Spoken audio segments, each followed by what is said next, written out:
Halo adik-adik semua, saat ini kita akan belajar mengenai perangkat keras dan perangkat lunak komputer. Untuk yang pertama, kita harus mengenal perangkat keras dan perangkat lunak komputer. Sejak awal perkembangannya, komputer mengalami kemajuan yang sangat pesat.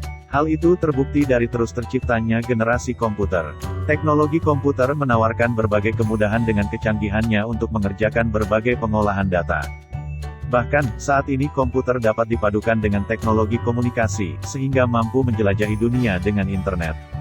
Kata komputer berasal dari bahasa Latin yaitu, computare yang artinya menghitung. Dalam bahasa Inggris disebut to compute. Secara definisi, komputer diterjemahkan sebagai sekumpulan alat elektronik yang saling bekerja sama, dapat menerima data atau input, mengolah data atau proses, dan memberikan informasi atau output yang terorganisasi di bawah kontrol program yang tersimpan dalam memori.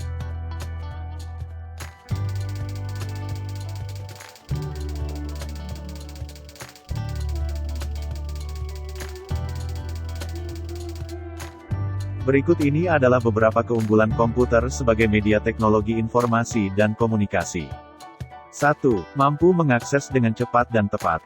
2. Menghasilkan informasi dari data yang lampau. 3. Mampu memproses data yang sangat besar menjadi informasi. 4. Mampu menyimpan data yang sangat banyak. 5. Mampu melakukan importing dan exporting data yang dirancang khusus.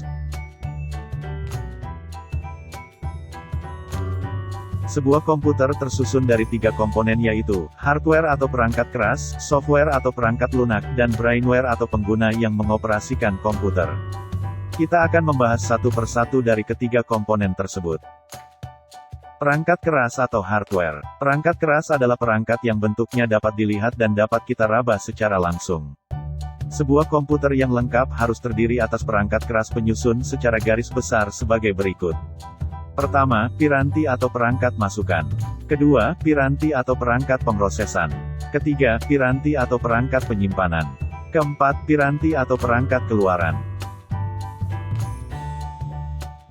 Piranti masukan berfungsi sebagai pintu masuk dari data yang akan diolah oleh piranti pemroses. Adapun perangkat keras yang merupakan piranti masukan, antara lain keyboard, mouse, scanner, trackball, joystick, kamera digital, webcam, voice recognition device, stylus pen, dan layar sentuh, touchscreen. Piranti pemrosesan merupakan otak dari komputer. Oleh karena itu, sering diberi istilah sistem unit. Piranti ini mengendalikan seluruh aktivitas dari seluruh sistem komputer. Istilah yang biasa digunakan untuk menyebut piranti ini adalah Central Processing Unit atau CPU. Adapun perangkat keras yang merupakan piranti pemroses adalah prosesor. Piranti penyimpanan atau storage device mutlak diperlukan dalam suatu sistem komputer. Seperti pada penjelasan sebelumnya, terdapat penyimpanan utama dalam CPU. Namun, kapasitas yang mungkin tersimpan dalam penyimpan utama sangat terbatas sehingga diperlukan piranti penyimpanan pendukung. Sistem penyimpanan pendukung sangat beragam sebagai berikut. Pertama, magnetic disk, contohnya floppy disk dan hard disk. Kedua, optical disk, contohnya CD, DVD, dan Blu-ray. Ketiga, pen drive, contohnya USB flash drive, dan zip drive. Keempat, card, contohnya ATM dan chip card. Kelima, tape pita, contohnya kaset dan reel-to-reel tape.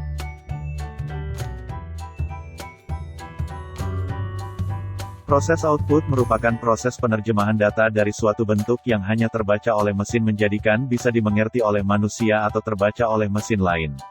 Adapun piranti keluaran, yaitu piranti yang mempunyai kemampuan mengomunikasikan informasi hasil keluaran dari proses komputer kepada manusia atau mesin lain sehingga informasi tersebut dapat digunakan.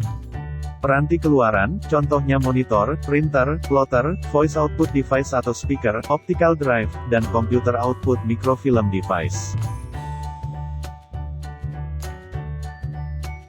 Perangkat keras tidak dapat bekerja secara mandiri. Untuk dapat menjalankan fungsinya, diperlukan serangkaian instruksi yang terkumpul dalam bentuk software atau perangkat lunak. Software dibagi menjadi dua, yaitu software sistem operasi dan software aplikasi. Sistem operasi mempunyai beberapa fungsi utama, antara lain. Pertama, manajemen sumber daya. Kedua, manajemen data. Ketiga, manajemen gugus tugas. Keempat, penyediaan sarana komunikasi antar pengguna dan komputer. Sistem operasi yang dikenal antara lain DOS, Windows, Unix, macOS, FreeBSD, dan Linux.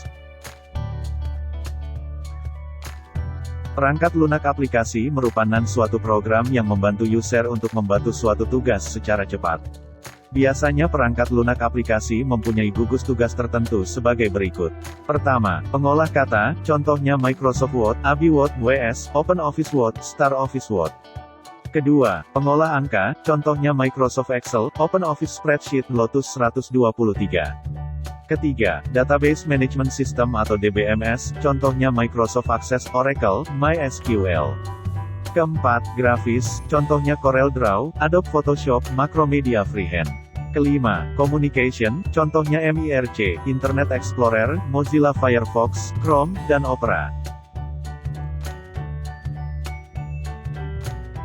Pengguna atau brainware adalah orang yang menggunakan komputer tersebut. Pengguna komputer akan memasukkan perintah-perintah sehingga komputer akan bekerja sesuai dengan keinginannya.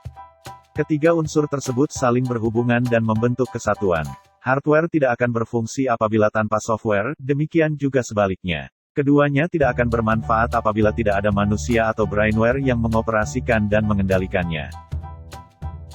Silahkan mengerjakan soal-soal di bawah ini. Bagi yang belum mempunyai LKS atau buku, silahkan menuliskan soal dan jawabannya. Tetapi bagi yang sudah punya LKS atau buku informatika, silahkan mengerjakannya langsung pada LKS atau buku tersebut. Tugas tersebut difoto dan dikirimkan ke Bapak Guru. Jangan lupa menuliskan nama dan kelas. Selamat belajar.